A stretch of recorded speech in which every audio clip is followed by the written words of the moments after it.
You're back! Off, Sudgy! Go lick someone else's hands. I don't care how dirty they are. Off with you. Go to your tray. So, have you found someone to help yet?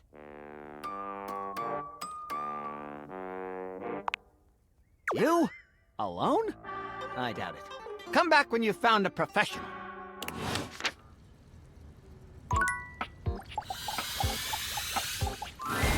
Bathsheba is deep into a novel of some sort when you see her. It must be salacious because she's gasping and fanning herself. Enough of the will they, won't they? Get you some fangirl! Oh, just kiss her. Come on! Bathsheba starts, throwing the book your way with a shriek. Ah! You take a closer look at the book. A ceiling fan and a pedestal fan, each with varying amounts of cleavage, stand chest to chest in a pose that lets you know right away this is a steamy romance novel.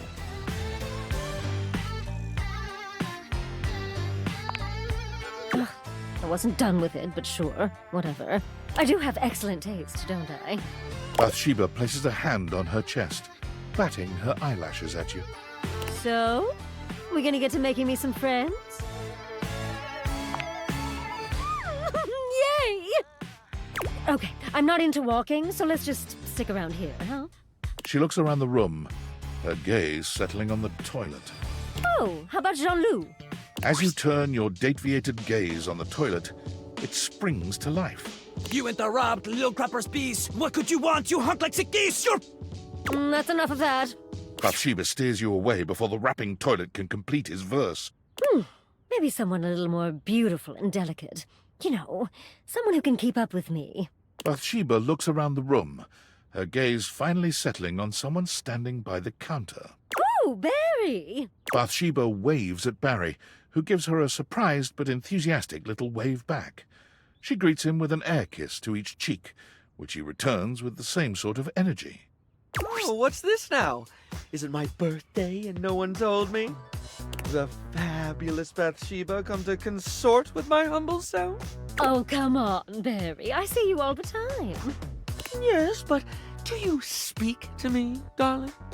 Aren't we, like, beyond words? I wouldn't go that far.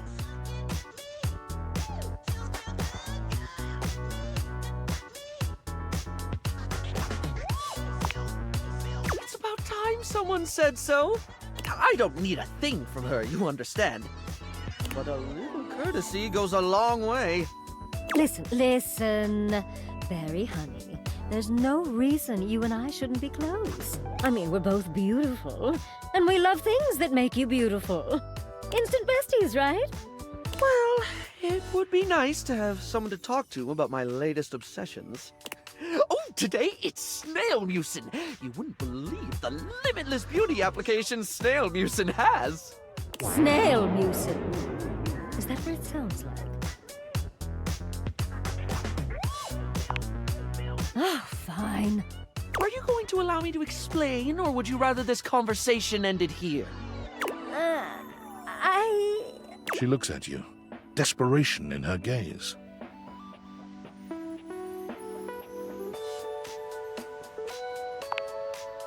Thank you. As I was saying, snail mucin is a truly wondrous product. It's truly miraculous when it comes to dry skin. Here, why don't you try just this little bit? The snail mucin essence will make you a true believer. He holds a small jar out to you, dipping a small applicator into it and lifting it up, letting the product slowly drip back down into the jar. It's not the most appealing sight. I think I'm going to be sick. I'm out. Bathsheba flees, leaving you and Barry alone. Don't suppose you'd like to try the essence?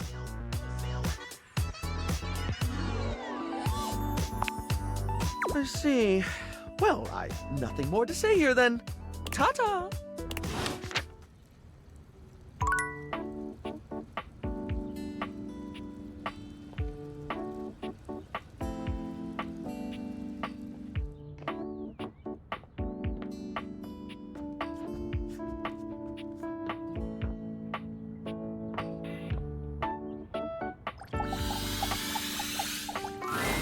The game console turns on. Team 17, Sassy Chap Games, Moon Surgeons, Risk. Here you are once again, back where you started, with your beautiful companion urging you to make a decision. She looks at you just the same way she did the last time, with a strange familiarity, but still not quite recognizing who you truly are. You're here. I didn't think you'd make it back. Oh. Which way do you want to go? Of course we've met. We've been about 17 hours into this quest line. No. I would definitely remember something like that.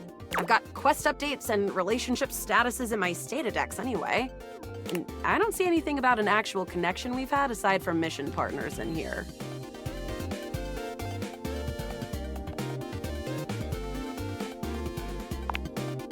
All right.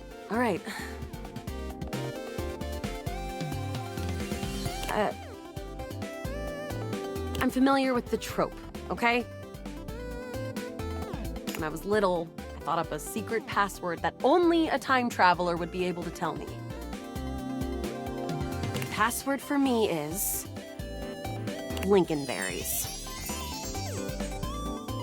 Just give that to me next time you see me, and I promise I'll believe whatever crap you hash at me.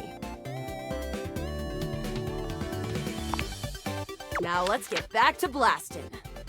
Oh, you just equipped my Zauer rifle, which means that you're thinking of unloading a whole lot of Zaker charges on these scroufs out here. What are we gonna do?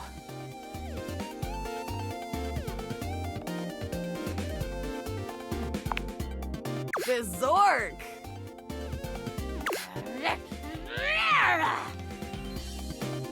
Eat Zaker, worm!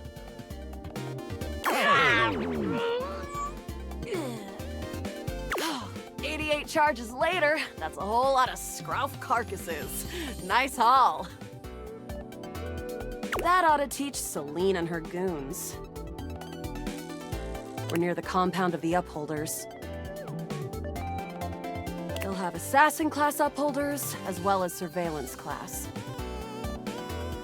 We'll have to sneak our way in, and probably start dispatching them with utmost violence. You up for it?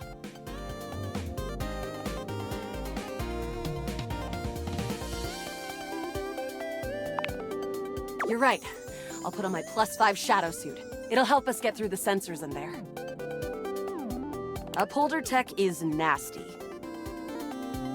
I found an entrance on the dark side. Should be an easy way in if we just follow the marker on the map.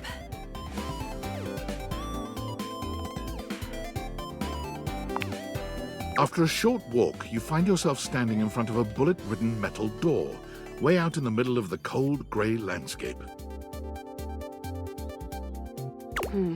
This is the entrance I've never seen anyone use. With my chalk-picking skills, we'll have this open in no time. Me? I'm your average member of the Resistance. Maybe above average.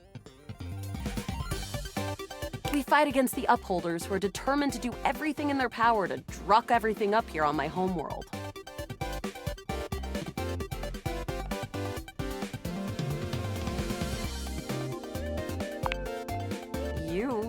I always thought of you as a companion. Someone who followed me around and gave me advice. Cute, but expendable. Luna picks the lock, allowing you to peer inside. You can see hallways filled with shining electronic doors off into the distance. Here we go. Upholder Central inside. I'm seeing grunt class upholders who shouldn't be too bad. there will be surveillance class 2, which can sound the alarm.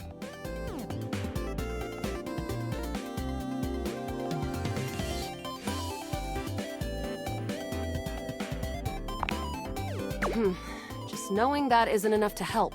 They've got ultra tech that renders them invisible to all senses. Can't believe that's our fate.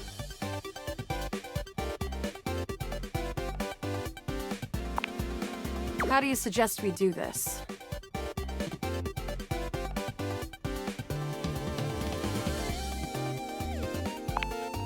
Let's light this place up!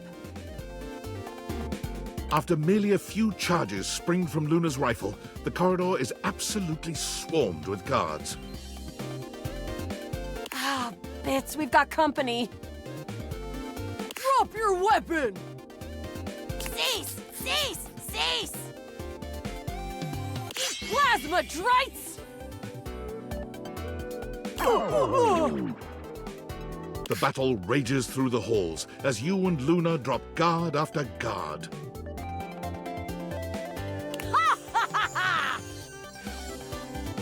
There you are. Oh no. I can't see them. I can't move. You can't quite tell what's happening, but a vast laser peeks from around a corner and engulfs Luna's stiffened form.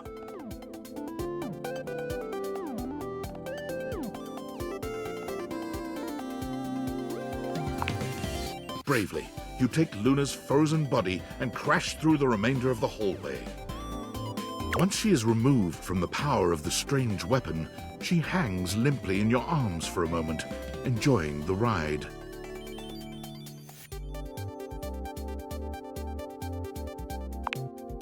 You run further through the maze-like compound and finally make it to an empty office.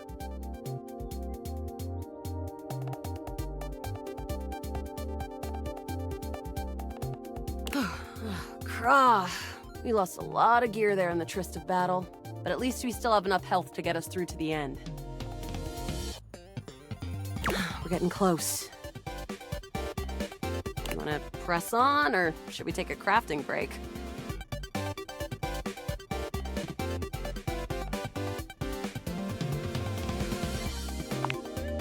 We have a chance to use what's left in our inventory to make something that will help us in the final battle. Alright, we can craft something really special using this workbench. This thing can take anything we've got and transform it into anything we don't.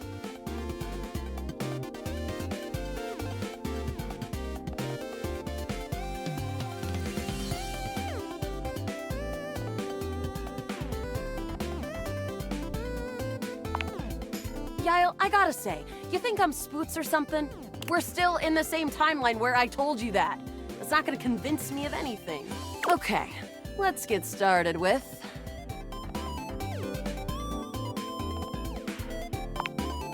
Got it.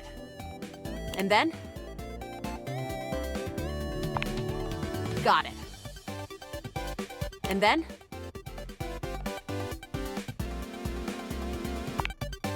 Got it. And then? All right. I don't think that's gonna give us anything we really need, unfortunately. But there's no reason to lose hope. Let me just put these together and... It's pretty globular, which is always good for defense. The wood gives nice heft, raising our attack. The scrouf skin makes anything look a lot better for comfort. We've got an amazing new piece of armor from this. That'll help us in the battle ahead. You and Luna make your way through the final threshold and stop right before the entrance. Oh no. There it is. The horror of it all. The way opens up into a large regolith cavern. Mining constructs mingle with moon rocks as the terminus of the station is reached. But perched high on the crane next to a large glowing blue crack in the regolith was a well-outfitted spacer who looked just like Luna. You came just in time for the festivities to begin. Celine Moonrise, prepare to die! Luna, you'll never take Crescentia's power.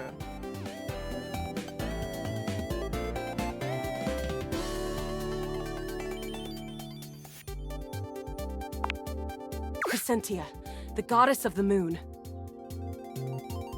We found her in 2066.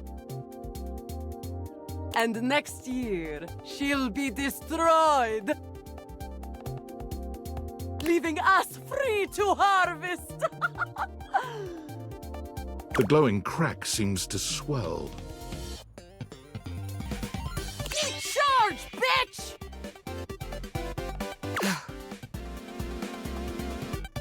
The blue deposit of moonrock erupts, and from the crack, a monstrous creature bursts forth. Crescentia, go!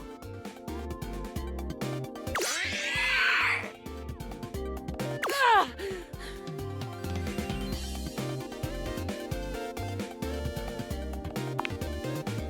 I'm trying! Thanks to your crafting, Luna is able to withstand the mighty force of Crescentia's power. The battle is fierce, but ultimately Crescentia and Celine fall to the ground. Presumably dead. Wow! Did that without even a single save. Great job, Yael. Couldn't have done it without you.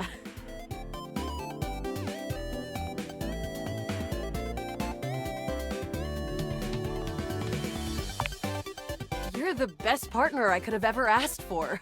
You always chose the right path, unwaveringly. I'd love to be friends with you.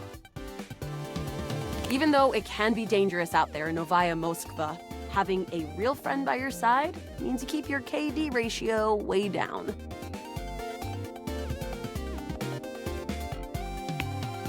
Well, come back anytime and let's play again.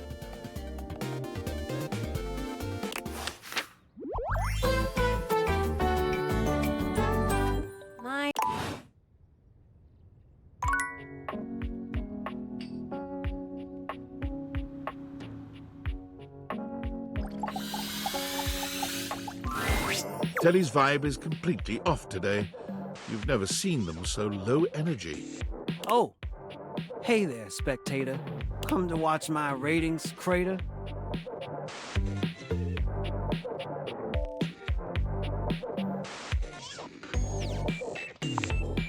Well, don't mind my despair. Just pull up a chair. Or hell, do whatever you want. I really don't care.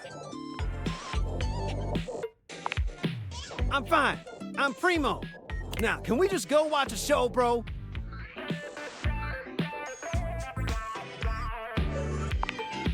Loading programming, loading programming. Optimizing prestige TV, maximizing your fees so it's commercial free. White knuckle thrillers and serial killers and endless ads for painkillers and... Ah, screw it. I'm just too bummed out.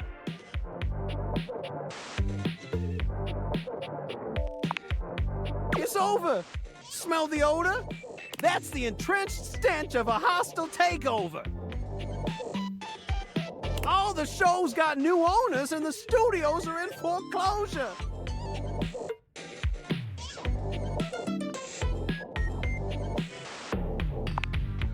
It's all that and worse. Let me show you in verse. No matter what I do, Valdivaflix will always be better. They got all the consumers and they got all the cheddar. I can't compete. I'm obsolete. Someone ought to just yeet me into a shredder.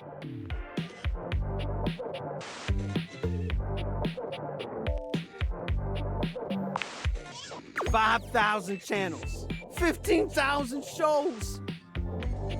Yet no one wants any of those. When I was at the height of my powers, people would gather around me for hours and hours. They turn me on and waste a whole day. But between smartphones and streaming, I'm just fading away. Truth is, TV already died a long time ago. And all of us here, we're just basking in the afterglow. I'm not anything anymore. I'm no longer popular. In the end, all I am is an overpriced monitor.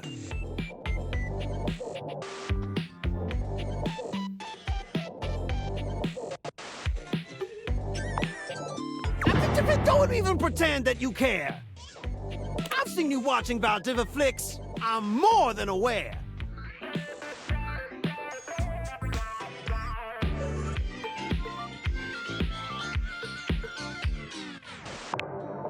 Huh. Never thought about that perspective before. But I guess why stop the show when you can watch an encore? Spectator, you make quite an impression. So before we wrap up this binging session, I hope you don't mind that I'm inclined to make a confession.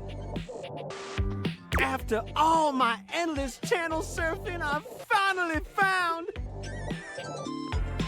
the absolute greatest spectator around.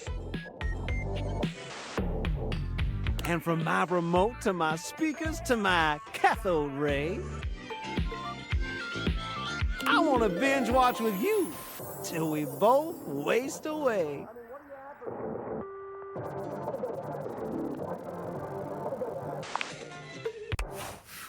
You're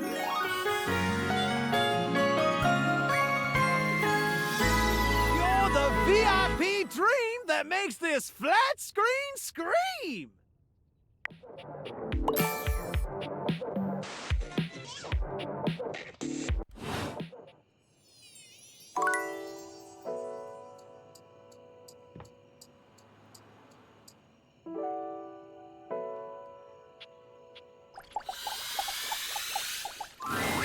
Sinclair paces back and forth, nervous and talking to himself.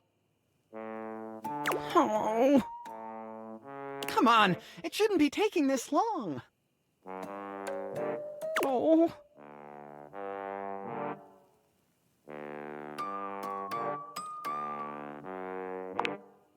I've seen several shoes, if that's what you're asking.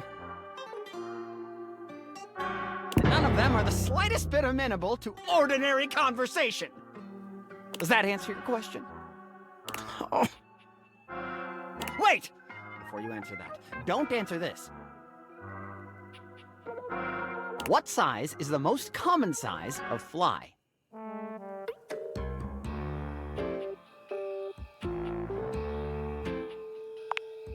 I'm talking to a goddamn genius here.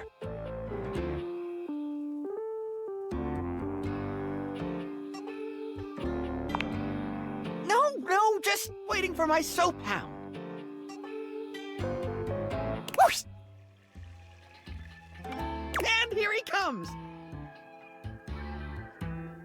Let me look at you. Are you all right? Have you become any less composed of saponins?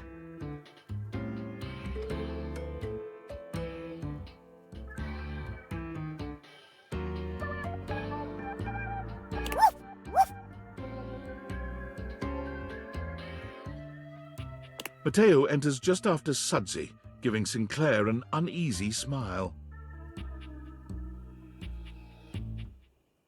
Oh, hey, Sinclair.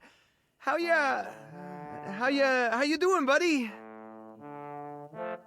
I'm better than you've ever been on your worst day.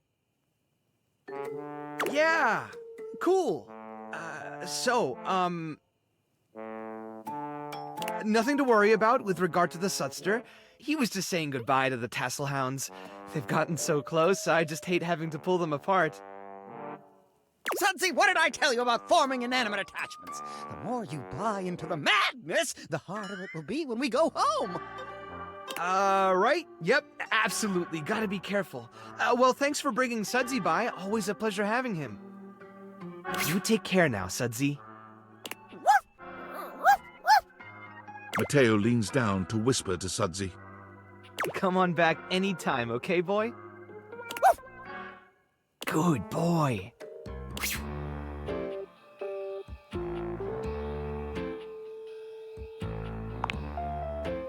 Sinclair is...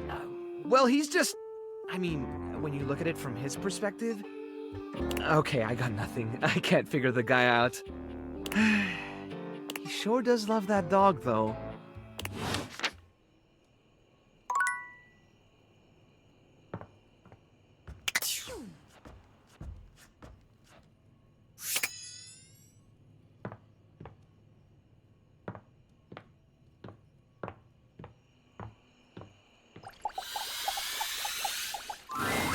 Oh, it's you. Hi.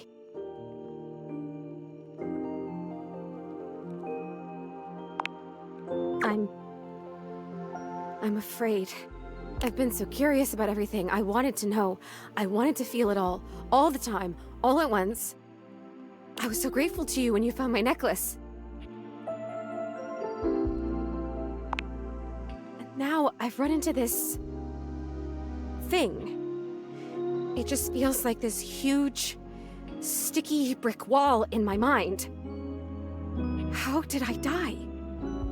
What happened? Was it Rudy? This person that I thought was my friend? He was a loner, and I had friends, I guess, but he was just so much cooler than most of the people I knew.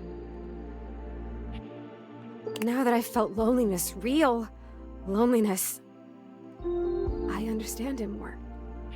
It's a terrible feeling. I guess what I'm saying is I'm not sure I want to know. I'm afraid to know.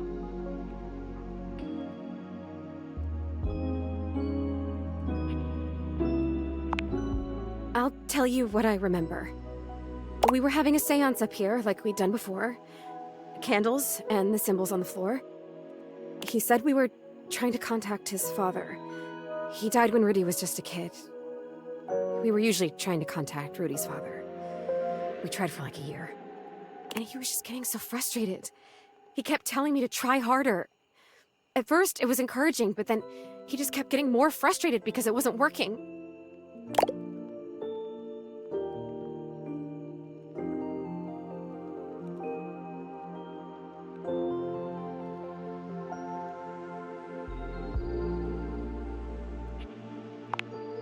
Right?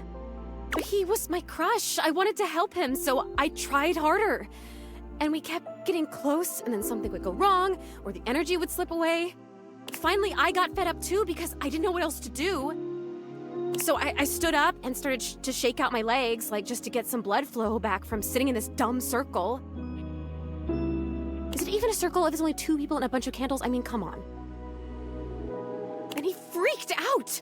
Don't break the circle! Don't stand up! Get back here! Don't break it!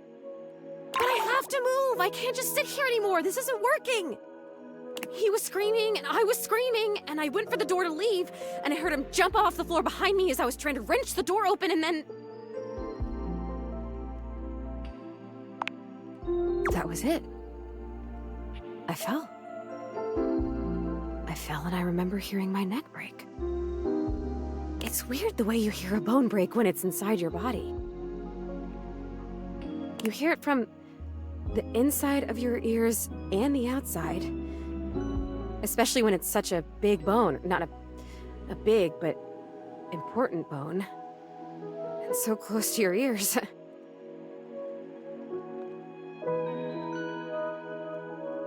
I remember feeling the sound before I felt the pain. And then the pain was only like a second. And it was over.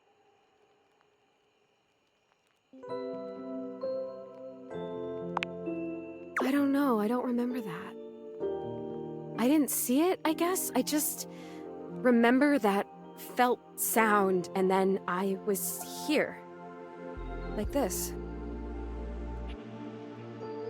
Rudy just stood there for a while. I remember that he actually knelt down next to me and brushed my hair back from my face. he blew out all the candles and went downstairs.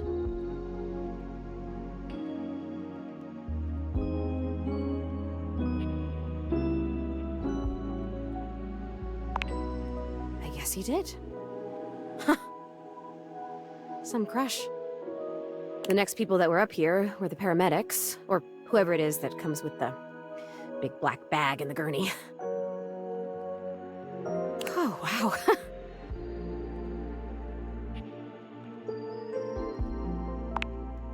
Most intense thing in my life. Until it was over. Rudy was up here with them, with the cops. They were doing some paperwork stuff, not looking at me, and they hadn't zipped the bag up yet. Rudy took my necklace off. He just pulled it right off my neck and put it in the pocket of that crazy vest.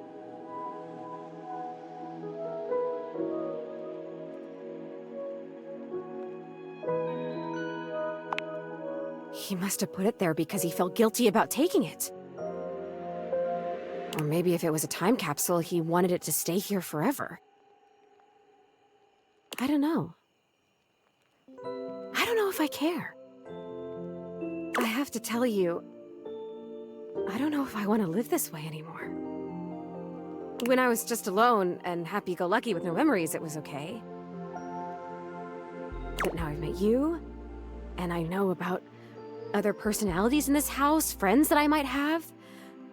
I know how lonely I've been. And now I really know, I really feel that I'm dead.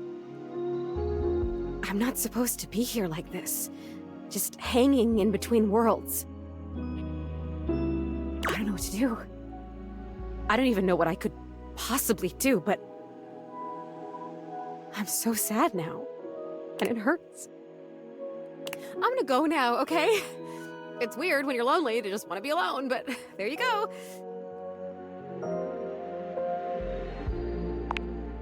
Oh, yeah, I can. I noticed that a little while ago.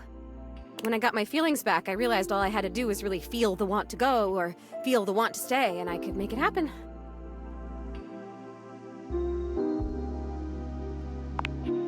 Yeah. Congratulations to me.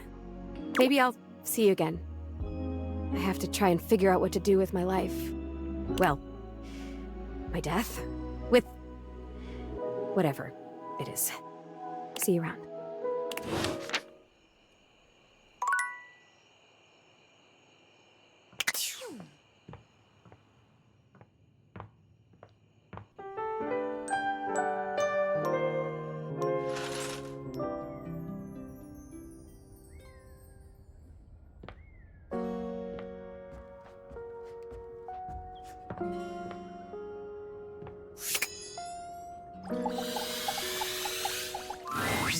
Hey, you're back! That was fast. Did you talk to Phoenicia already?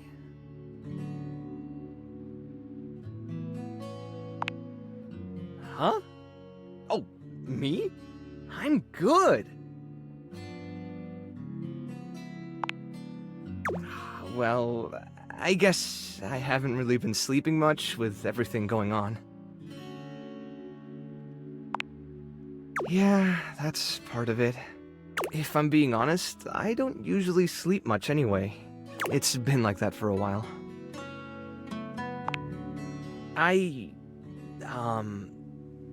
Yeah, I don't know.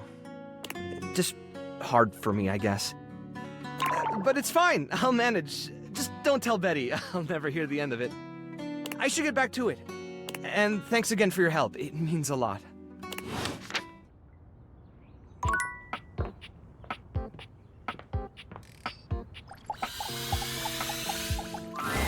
Hello again, suspect. I'm hard at work on my current case. I've been hoping for a breakthrough. Sometimes I get so wrapped up that I start seeing everyone through the lens of a mystery. I am Maggie M. Glassbury at your service. Perhaps you've heard of me? I've acquired a modest reputation as a result of some of my previous work. Maggie puts her hands on her hips, positively radiating pride. Why, it was I who solved the mystery of the missing sock. A brief interview with the Stackables and a chat with Dirk was all it took to sort that case out. The sock was in the depths of Harper's hamper. I also cracked the caper of the self-generating dust rabbits. Static electricity. It causes particles to accumulate around pieces of hair. Your hair, to be exact. They form undisturbed, in-dead air pockets. That's why they hang out under the couch.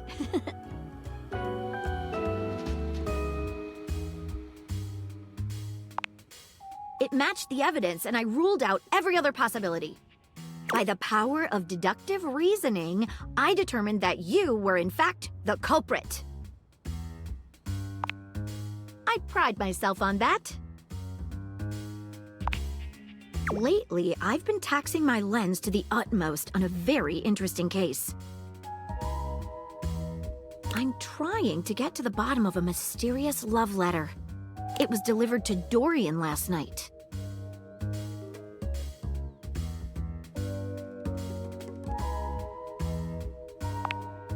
I don't know where you heard that, but I can't talk about it with you. At least, not yet. You're scratching the surface of something stranger than you can imagine. Maybe I'll feel differently later, after we've gotten to know one another a little better.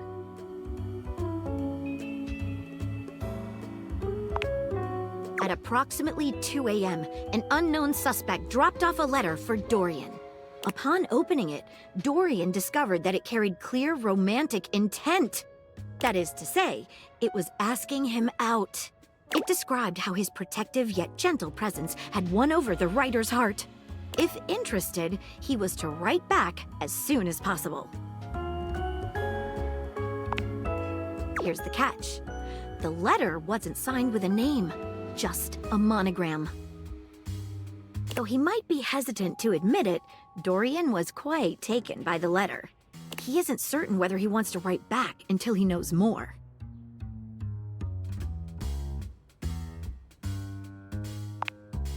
You would? I've never worked with anyone else before, but I think this could be good for the case.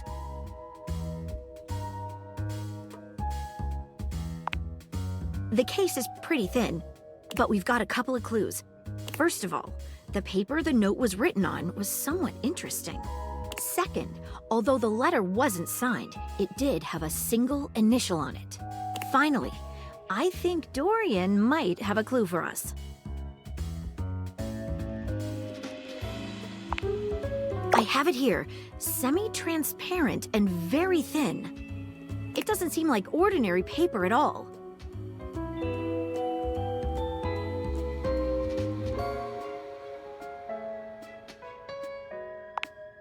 She dips a corner of the paper into a small glass of water. Look at that! It dissolved! What else should we try with the paper?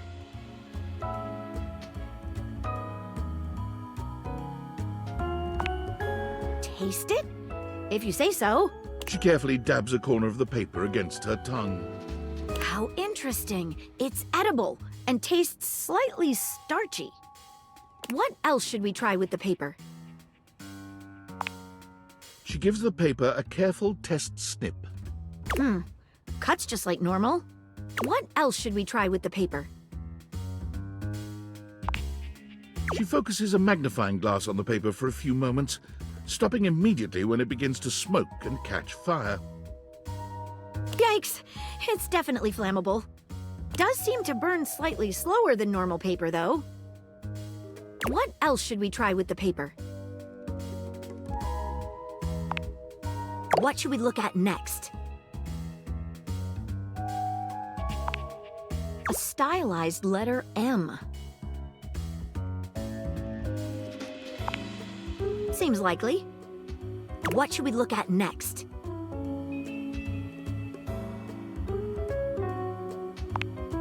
I've narrowed it down to 4 suspects. Penelope, Mitchell Lynn, Matteo Monta, and Freddie Yeti. Who do you think it was?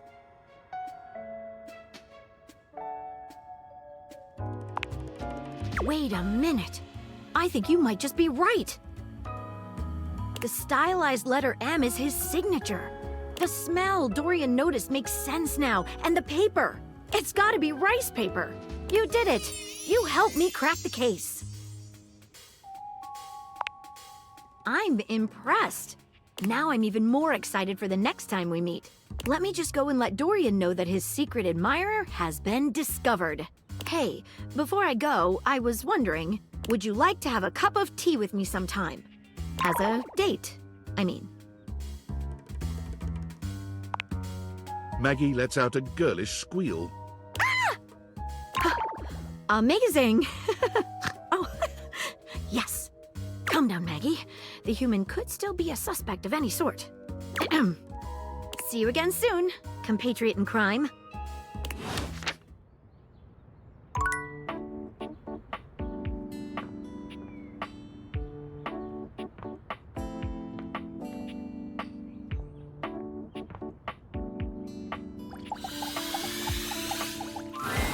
You see a curvy, grey-haired beauty dressed in an outfit reminiscent of a famous old gentleman's magazine.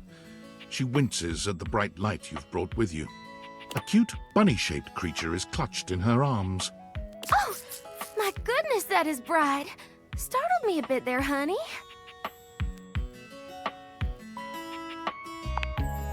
It's all right. My name's Dolly, and I'm a dust bunny. I live under this big old couch. Howdy. Well, I live lots of places. I suppose you could say I'm a bunny of the world. The floors of the world, at least. And this here's my little companion, Lint Eastwood.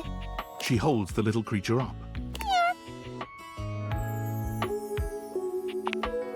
Put a finer point on it, why don't you, honey?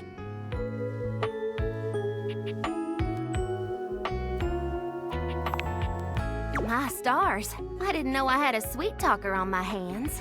I'll be honest with you, flirting isn't my love language. I'm a bunny who is more than she appears.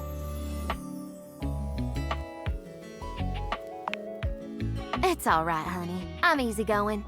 You got something for me, or should I get back to work?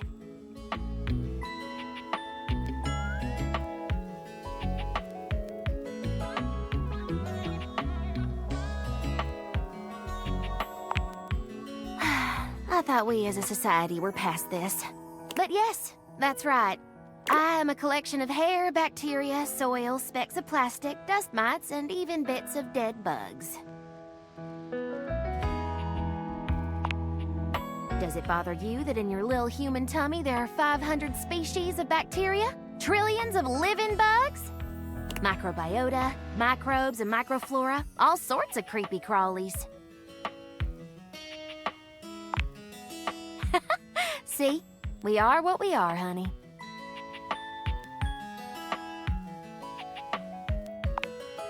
And you're cute for a bug-filled meat sack. Now, let me stretch these dusty gams and hop around a bit. I'll be right here warming myself by the fireplace if you want to come back through sometime. I'd sure like to see you again. Mm-hmm. Talk soon, honey.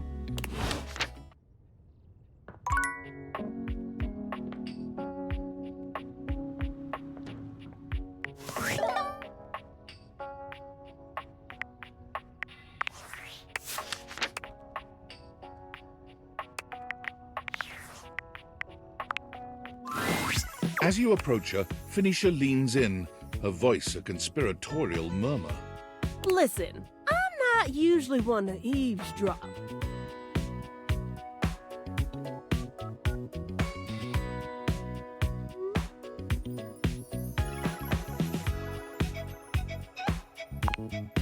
Okay, rude.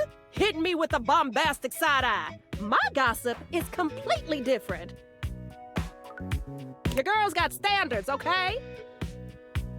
If it gets posted online, it's fair game. It becomes like a public domain or whatever.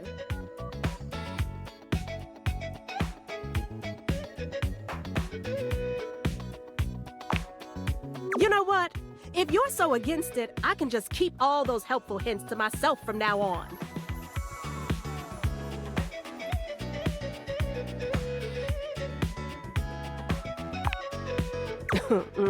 That's what I thought. So, like I was saying,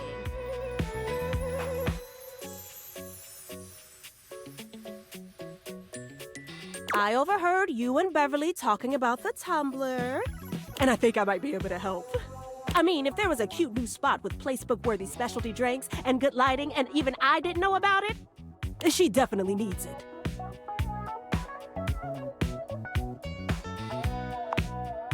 We gotta drag her advertising into the 21st century for starters.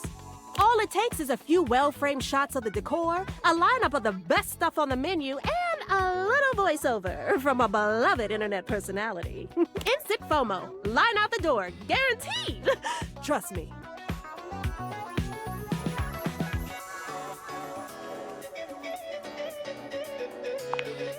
Ooh, that's perfect. What is it?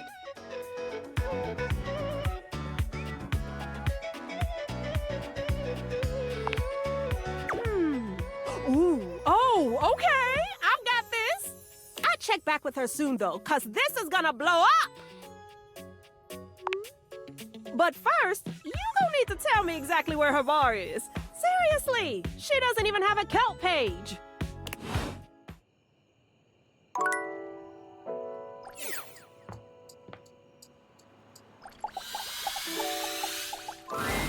The game console turns on. Team 17. Sassy Chap Games. Moon Surgeons. Resurgence. Here you are once again, back where you started, with your beautiful companion urging you to make a decision. She looks at you just the same way she did the last time, with a strange familiarity, but still not quite recognizing who you truly are. You're here. I didn't think you'd make it back. Oh. Which way do you want to go? Lincolnberries. Oh, my dunes. We've got a timeline crisis here. Preparation came in handy. Come here. Let's find a place to hide from these scraps while you tell me what to do. Luna grabs at you, and you both wiggle through an open fence near some scattered power grid structures. Just tell me where to go. That was where I planned on... Luna is shocked to see something nearby flash. That's a Prisny box. Right by the Essner transformer? Left behind by Krisny and Associates. These things can contain all sorts of good gear. Luna opens the box to find a pair of futuristic goggles, which float and spin in the air in front of you both. These are Mark II Xeno goggles. An incredible upgrade. I'm keeping these. Happy accidents, huh?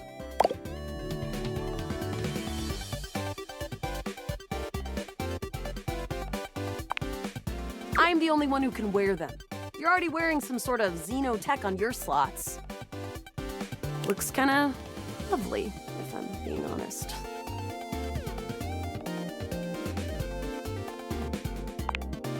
Oh, we don't have time for flirting, all right?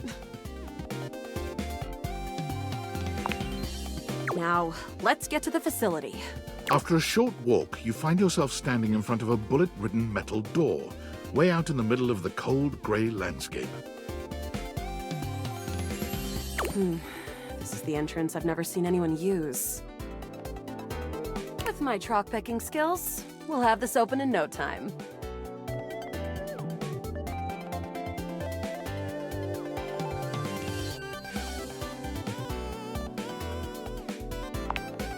Me?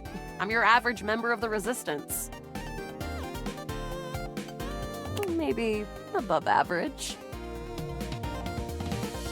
We fight against the Upholders, who are determined to do everything in their power to druck everything up here on my homeworld.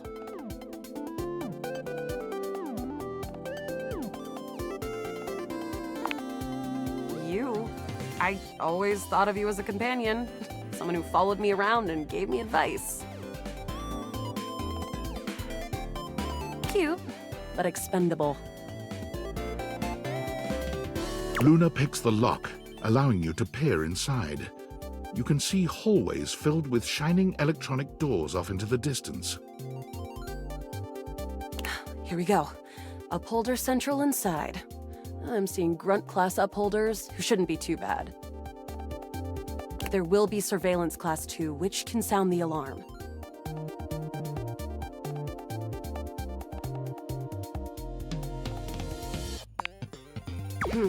Just knowing that isn't enough to help. They've got ultra tech that renders them invisible to all senses. Can't believe that's our fate.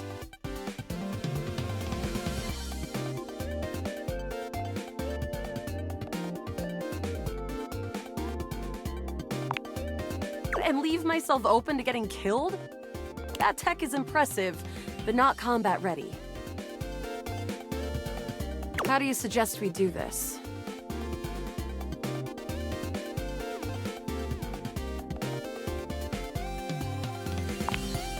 Let's light this place up! After merely a few charges spring from Luna's rifle, the corridor is absolutely swarmed with guards. Ah, bits, we've got company. Drop your weapon! Cease! Cease! Cease! Eat plasma, drites!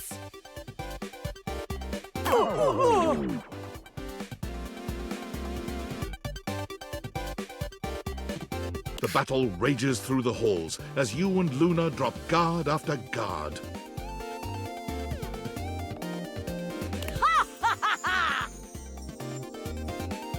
There you are. Oh no. I can't see them. I can't move. You can't quite tell what's happening, but a vast laser peeks from around a corner and engulfs Luna's stiffened form.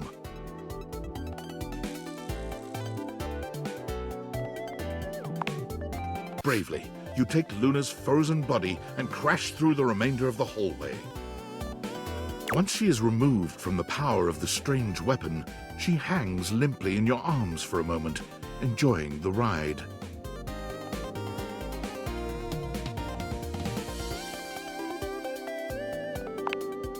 An assassin-level upholder. They've got digitech to keep themselves invisible. The only hard counter? Xeno goggles.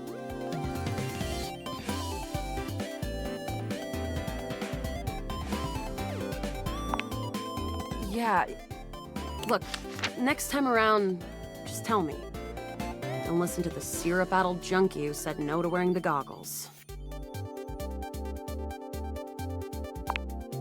We'll have to remember that for next time. Well, you will.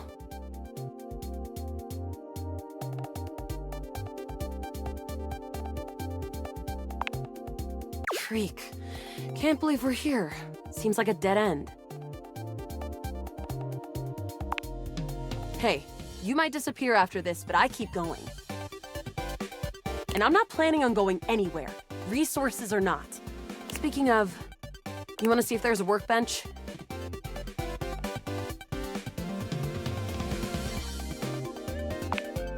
All right. We're getting close. You want to press on, or should we take a crafting break?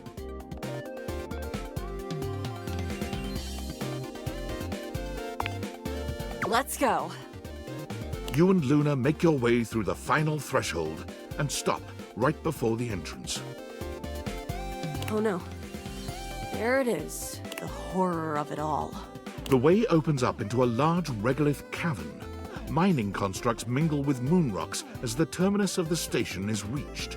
But perched high on the crane next to a large glowing blue crack in the regolith was a well-outfitted spacer who looked just like Luna. You came just in time for the festivities to begin. Celine Moonrise, prepare to die! Luna, you'll never take Crescentia's power.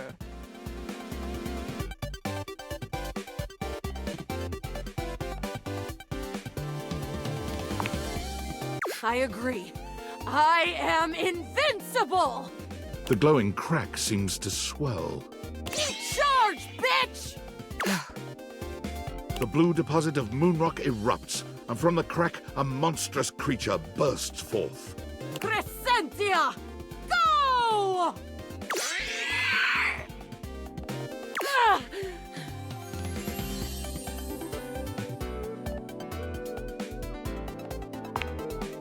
Ha!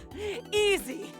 The battle is fierce, but ultimately Crescentia and Celine fall to the ground, presumably dead. Wow! Did that without even a single save. Great job, Yael. I couldn't have done it without you.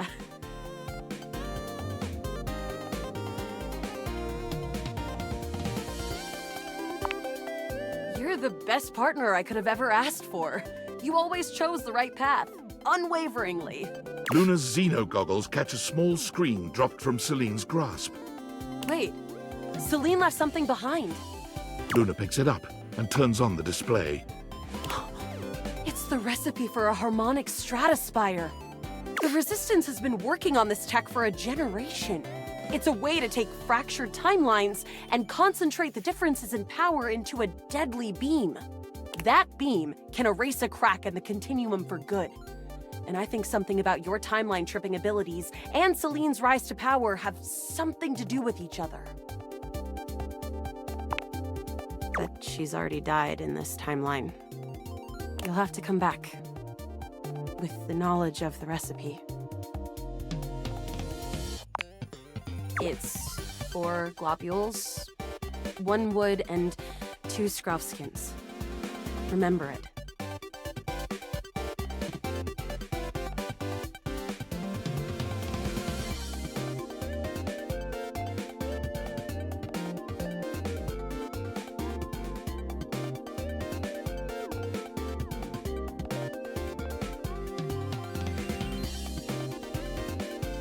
Remember me. Luna is already beginning to fade away. Thank you. Thank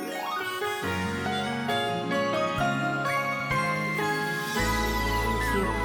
Truly.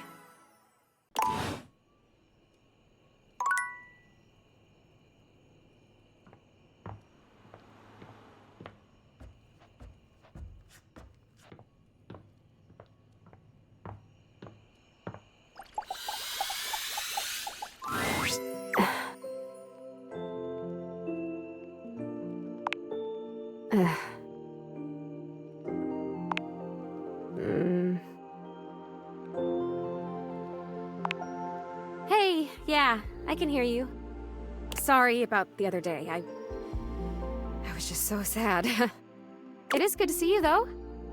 And I'm feeling a little better. There was the cutest bird in the windowsill this morning. Have you ever realized that the way birds poop is just totally insane? Like, it's just random. They poop whenever, wherever, all the time. Can you imagine going through life like that?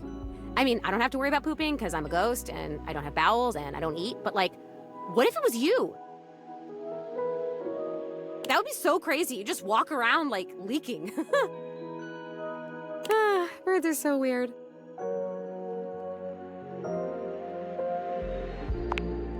From someone not solid at all. I have an idea.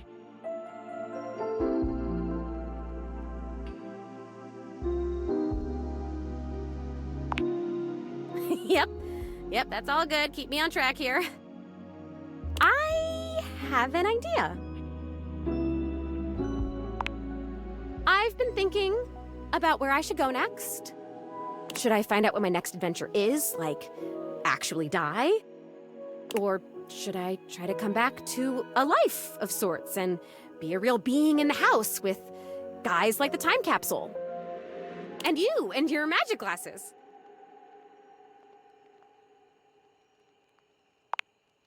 Oh my god, thank you! Look, here's my idea. We never closed the seance circle. I stood up and he stood up, and then I fell, and I died, but the energy was still all open and swirly. So maybe it's still open. Maybe if we can complete it, I'd stop being stuck in between worlds like this. Stuck in this room, stuck in the freaking 80s, for God's sake.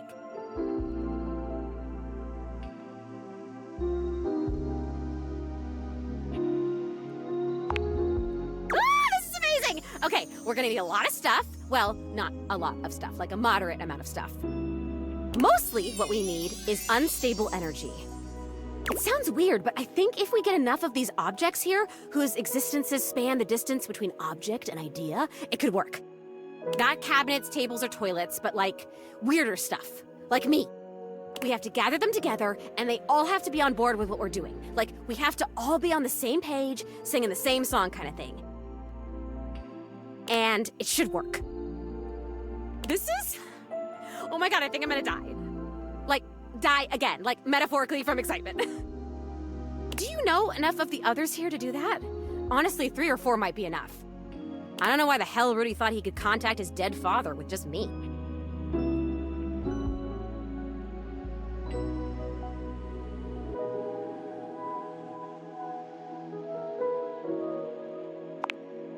Is that one of the objects you can talk to here?